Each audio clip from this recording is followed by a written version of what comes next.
রাজধানীর hotel Radisson ব্লুতে জমকালো আয়োজনে উদ্বোধন হলো নাসির গ্রুপ অফ ইন্ডাস্ট্রিজের নব উদ্যোগ নাসির সিনটেক্স মোটরসের বাইক প্রদর্শনী। দেশের অটোমোবাইল খাতে নতুন সম্ভাবনার বার্তা নিয়ে এ যাত্রা শুরু করেছে প্রতিষ্ঠানটি। মাহতাব মিনহাজের রিপোর্ট।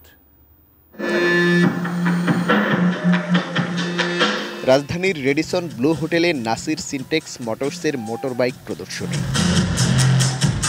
বাংলাদেশের অটোমোবাইল শিল্পে উল্লেখযোগ্য অবদান রাখার লক্ষ্য নিয়ে নতুন যাত্রা শুরু করেছে প্রতিষ্ঠানটি। প্রাথমিকভাবে টু হুইলার ভেহিকেল বাজারজাত করার মাধ্যমে দেশের যানবাহন শিল্পে গুরুত্বপূর্ণ অংশীদার হওয়ার পরিকল্পনা তাদের। We are facing global warming throughout the world and Bangladesh is running behind in the race. So EV can certainly contribute to the environment to cut the carbon emission, as well as this could give an extra benefits to the end customers.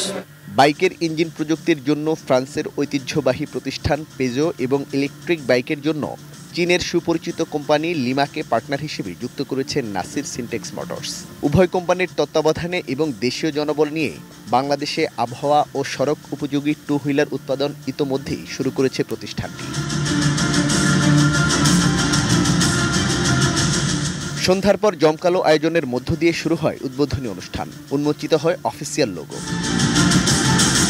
আমন্ত্রিত অতিথিদের পাশাপাশি অনুষ্ঠানে বিশেষ অতিথি হিসেবে যোগ দেন আমিরে Jamaat doctor Shafiqur Rahman এবং এনসিপির সিনিয়র যুগ্ম সদস্য সচিব তাসনিম জারা। তারা বলেন, নাসির গ্রুপের এই উদ্যোগ পরিবেশ বান্ধব।